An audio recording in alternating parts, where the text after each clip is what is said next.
Michael Haley here. Welcome to the Dr. Haley Show. And today I have a guest that, well, if you've been searching on YouTube for how to heal your gut, chances are you stumbled on some of his videos.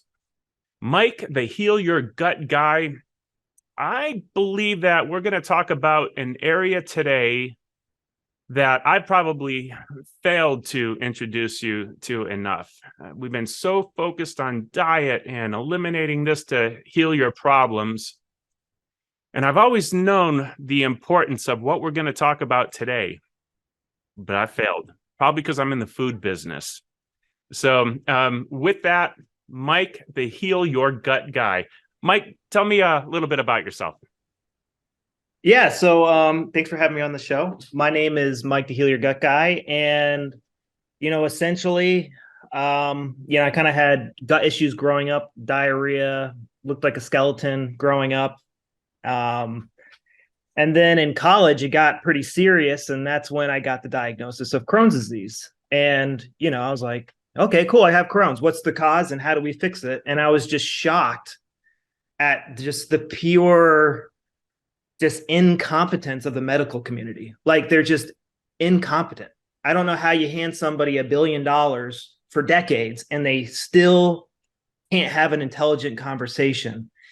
And, it's like, what's the root cause? I don't know. I don't care.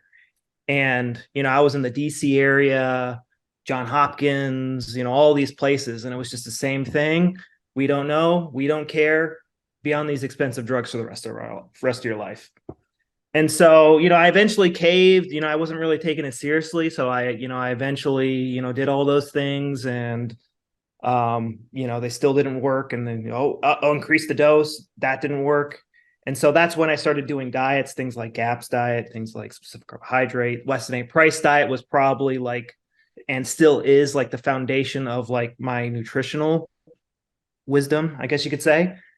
And that took me quite a ways, but it wasn't until I started to learn something called German New Medicine, the work of Dr. Hammer. And the first time someone shared that info with me, I was like, because I was working with a guy and he was doing his diet perfect and he still wasn't seeing results. And then when he told me, he's like, I went on GNM and I gained 20 pounds in a month. It's crazy.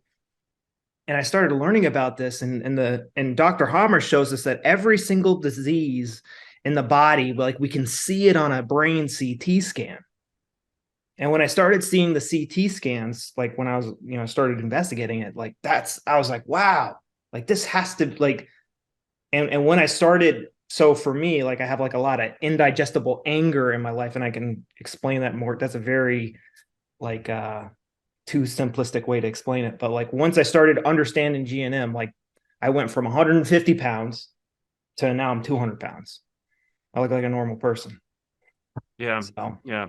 yeah. A lot of the things you just said, I understand why you sort of mastered this area. When I was in college, I hurt my back and I went to the medical doctors, and after not being able to walk for 8 months, in 2 weeks, I figured it out and I fixed it myself in 2 weeks. That's when I decided to, okay, I'm supposed to follow the path and be the chiropractor. So I learned how to help people with those problems. Interesting. The more I practiced, the more I realized there was more to it than doing just chiropractic. I would see patterns and realize, when people came in with these certain low back pains, it wasn't just structural. It was something going on up here. Usually people that had real significant stresses in their life, such as, going through a divorce or whatever the case was. And, those are the things that would trigger that problem, that process. We like to teach people that when it comes to health, there's nutrition, exercise, rest, positive mental well-being, and proper nerve function. And that mental well-being, whether you consider it spiritual, emotional, I'm hoping that you can take that component that I've failed to. I feel like it's always kind of when that's like part of somebody's plan, like, we're going to give you the 5 pillars, and then like the most important part, which I believe is the most important part, which is the dealing with the stress that's putting that organ into overdrive. It's just, it's not explained well enough, or not explained how our body, deals with trauma, or how our brain deals with trauma. Like, it's just, it is it's not a complicated subject, but it's not very well explored in today's time. Well, is there a system for someone uncovering that problem in their life, addressing it? Yeah. So so most of your audience, they have like what, back issues or? Well, no, actually, I kind of morphed from the chiropractor to the gut guy. Oh, okay. All right. My name's also Mike, but I'm not the heal your gut guy. I've been more of the help your gut guy. Okay. Okay. That's good. And funny, I've been to the Weston A. Price conferences. Oh, nice. I am a Yeah. certified GAPS practitioner. Oh, wow. Okay.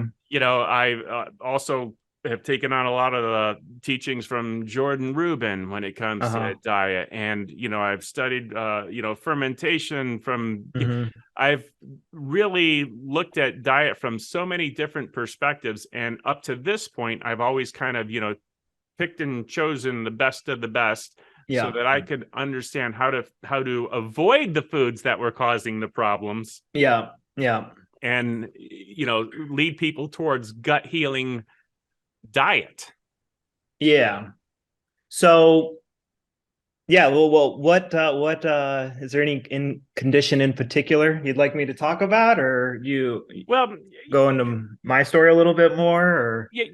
well, the whole condition thing, because Mhm. acid reflux, GERD, Yeah. gastritis, Crohn's, celiac. My view has always been these are just a bunch of different names for this, some kind of gut problem, and we name it Yeah. based on, is it high up in the gut or is it down low, and what do Yeah. we think caused it? Do we think it's autoimmune? Do we think it's parasitic or whatever? So we've given it a different name just Yeah. to satisfy our own pride in what we think it is. Yeah. So yeah. So when we like look at gut issues, like today, we're like trying to like find what the villain is. Like, who's the villain that's causing all these symptoms? And so like we got food kind of being the first one. Like, that's like most people's belief, like, oh, food's causing it. But it's also kind of like food's the good guy and the bad guy. I got to eat these foods and not those foods. And then we have genetics. Oh, I'm just screwed. It's just I have bad genes, and I'm just stuck with it for the rest of my life. And even as a kid who was like watching Teenage Mutant Ninja Turtles, like I knew that was like a stupid explanation, because like genetics is about helping us survive. Why would I inherit something that would greatly decrease my chances of survival? Um, and what else we got? Toxins. That's a good one. Toxins. And do we know any? Oh, the gut microbiome. That's another really big one. And I've been studying like when these terms like came into being, like the gut microbiome. I don't think that was a popular term used until the 2000s. Like, it just wasn't talked about until then. But the thing is, this theory was dead a very long time ago. So Dr. Crohn's, the discoverer of Crohn's disease, you know, like they think it's like all cutting edge to like gut microbiome this, gut microbiome that. Like, the hard logic is, I've just been doing this a short time. I've seen so many people take probiotics and get zero results. Some have gotten results. And then, there's people like my brother who they were not breastfed, so they didn't get like a good foundation. They had antibiotics on and off throughout their childhood. He didn't eat yogurt and all that fermented stuff growing up. Guy's fine. Fine. He's never had any serious health issues ever. And there's tons of those people. So like we have to follow the hard logic, like, on what's going on there. And so German New Medicine gives us that hard logic. Like, it's he could not have, Dr. Hammer couldn't have done this work without seeing those brain CT scans and having like, oh, in the brainstem, I see this ring here, and everyone with that, everyone with that has Crohn's disease. And like that's where we have like a strong foundation in logic. Well, all right. So sorry if that was. So what is causing these problems? So what Dr. Hammer saw was, and so about the gut microbiome. Sorry about that. So what Dr. Crohn's did is he would take a bad gut microbiome, somebody with Crohn's, he would take that and culture it and put it into guinea pigs and put it into rabbits, and they wouldn't develop Crohn's. And then he would do the fecal matter transplants, and their Crohn's would stay. And so even he, back in the 1930s, the literature, the 1930s, the 40s, the 50s, 60s, and 70s, most of the literature, like medical literature, was about stress, like some cataclysmic event. And one of the things that you hear some of these doctors say, like in their when they're writing in their biographies and stuff, they're like, most patients won't know exactly what that conflict is. Like, you kind of have to be a little bit of detective and work it out of them to find out what that thing is that threw their gut into overdrive. And is there a system for that, or was there one developed?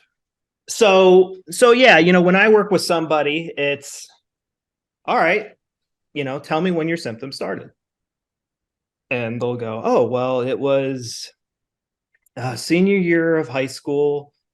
I was graduating high school, and that's when my symptoms started. And then you go, okay, great. So something happened senior year of high school when you graduated.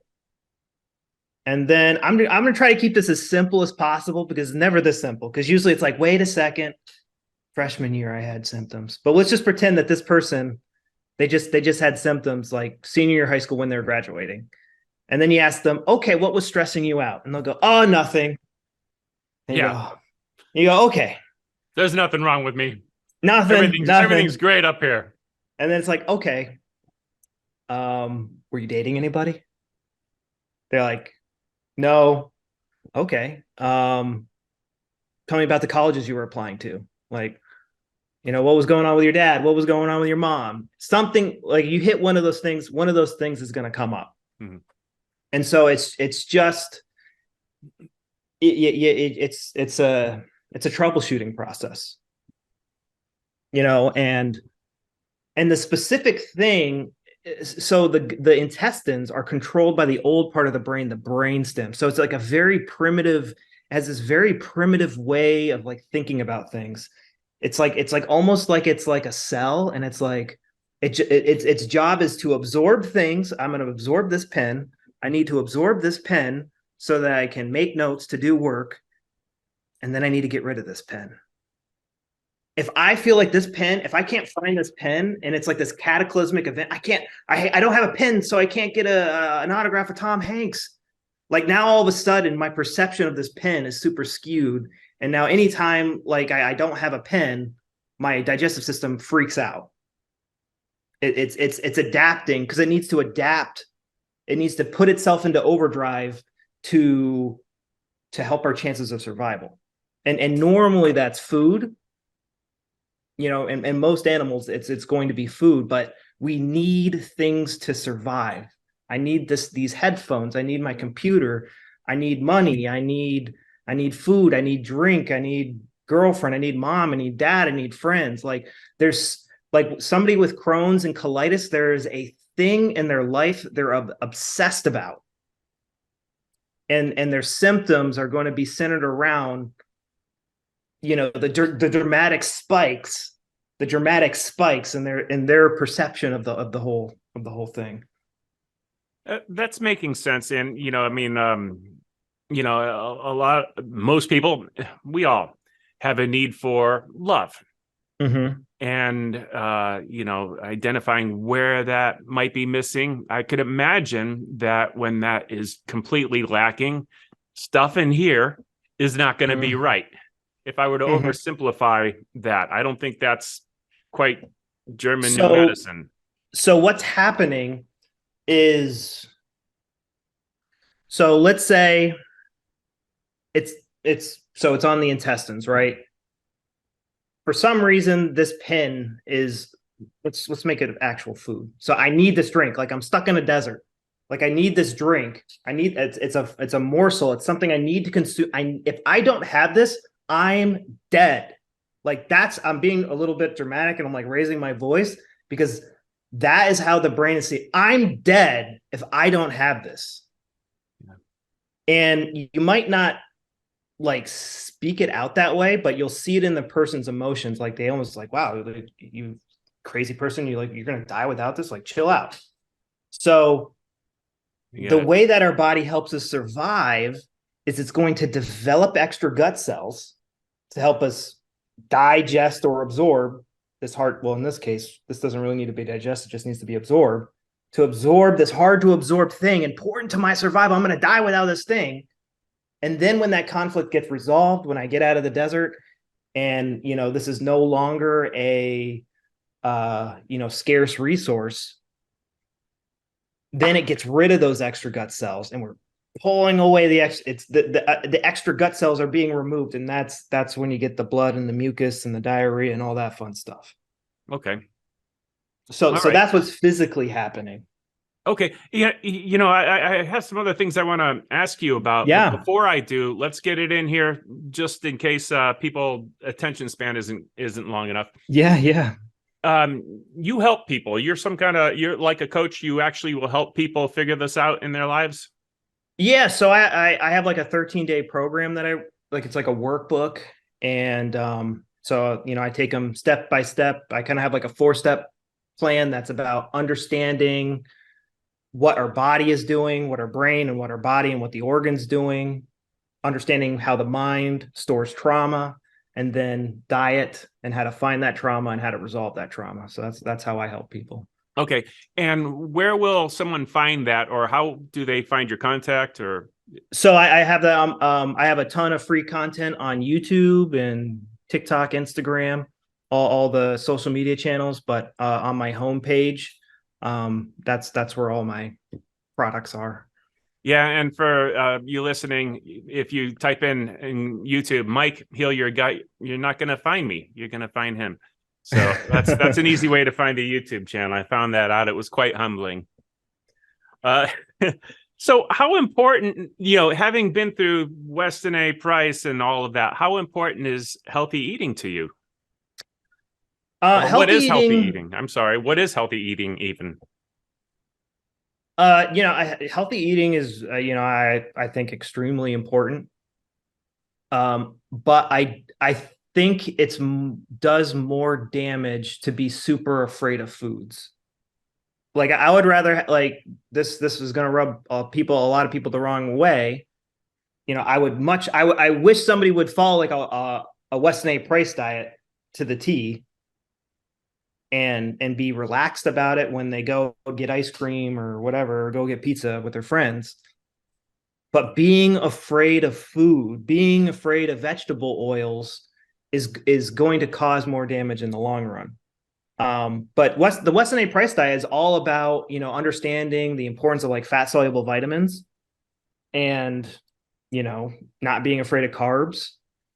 And so, there are specific nutrients that I think like really help with the healing process, like vitamin C and, the cod liver oil with the high mineral butter, because that has the vitamin K too. I think a lot of people overlook that. They just get the cod liver oil, whereas the mineral butter is where Weston A. Price really saw the magic. Yeah.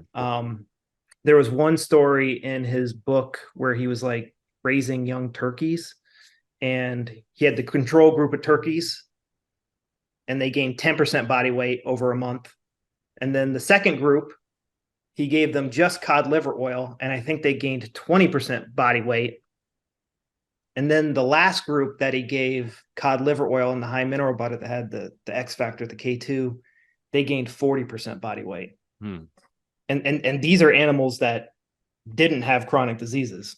Yeah. So, our people who are chronically ill like are in dire need of certain nutrients. Yeah. The other thing I love about the Weston A. Price is the understanding of the traditions of food, and you come to know where your food really comes from. The difference between beef 100 years ago and beef conventional from the CAFOs today. Yeah. And it's a different food for certain, a different food. So what does your diet look like? I saw I did kind of like all sorts of crazy diets for, like 10 years. So I've been doing German new medicine for the past 2 years. So I've been like very just like eating whatever I want. But now I'm kind of slowly reining it back into kind of cleaning it up a little bit. But like if I were to embody the Weston A. Price diet like as best as I could, what would I eat? It'd probably be like the Swiss diet, to be completely honest. So it would be some dairy products, raw dairy if available, but the dairy products are super important. Those summer dairy products are going to have the most nutrients in it because that's when the grass is most green and like fresh growing. And that those were the dairy products that still even to this day that the alpine cultures revere. I if liver, if someone eats liver once a week, I mean that covers so many bases. It's not funny. Yeah, I like the Braunschweiger, the beef liver mix. Oh yeah, liver pate is Delicious. probably my favorite way to eat it. So, Wow. Um, um, so what about bread and gluten sensitivities? so looking at Weston A. Price's work, I know that this shocks a lot of people. Every single culture ate starches with every single meal. The only exception would be the Eskimos. And some people might argue the Aborigines. And Weston A. Price witnessed a very broken Aboriginal culture. Like they were in shambles. And but if you read Sally Fallon's book, who's the torchbearer of Weston A. Price nowadays, if you go read the old settlers journals, like they find 60,000-year-old grain grinding stones, like that big desert. They can't grow anything in Australia. That used to actually be a big grain field. And the people that lived there, they were called the grass people. So, grain is the most nutrient dense plant food. Yeah. It is.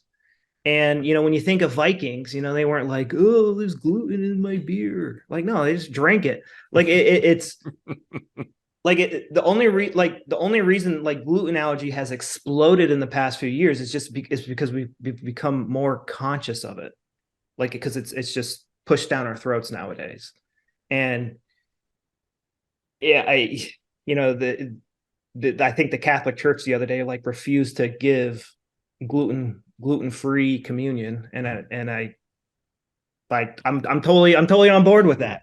But like you have to understand like where that belief that the staff of life is going to kill you.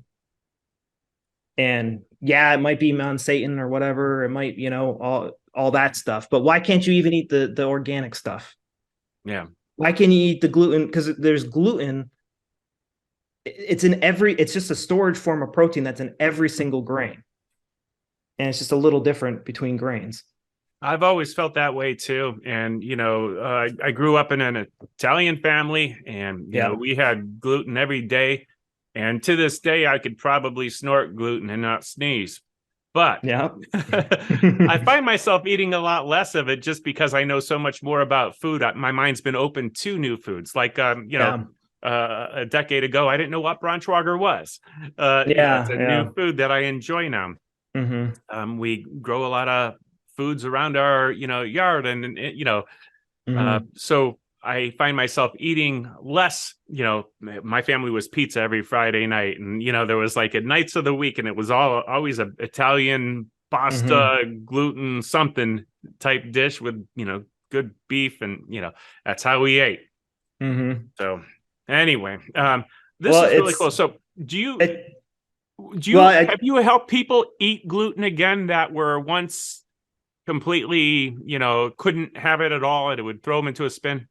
So I deal with, I help a lot of people who've been on the carnivore diet for a while, and it's just amazing to hear some of these people's stories. Like the one guy we were working with, he was on a carnivore diet for 3 years, and it wasn't just like carnivore today, like you're allowed fruits and all that stuff. Like this guy ate nothing but ribeye, no butter, just salt, no pepper.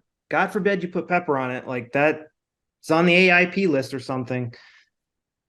Within a week, he was going to restaurants, eating whatever he wanted.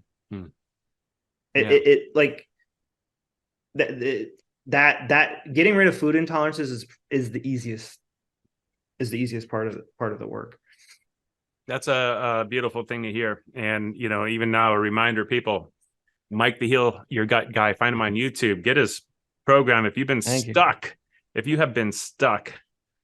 this might be what you've been looking for. Thank you. And I can tell by looking at you, you have that confidence. Yes, it is. I can help you. I don't know if anyone's tried any more things than I have. So, all right. Yeah. Well, Mike, I think you've really opened my eyes up, and between talking to you today and some of the videos I've seen on your YouTube channel, I'm seeing more and more the mental component of our health, not just how our gut functions, but the pains we experience, our energy levels.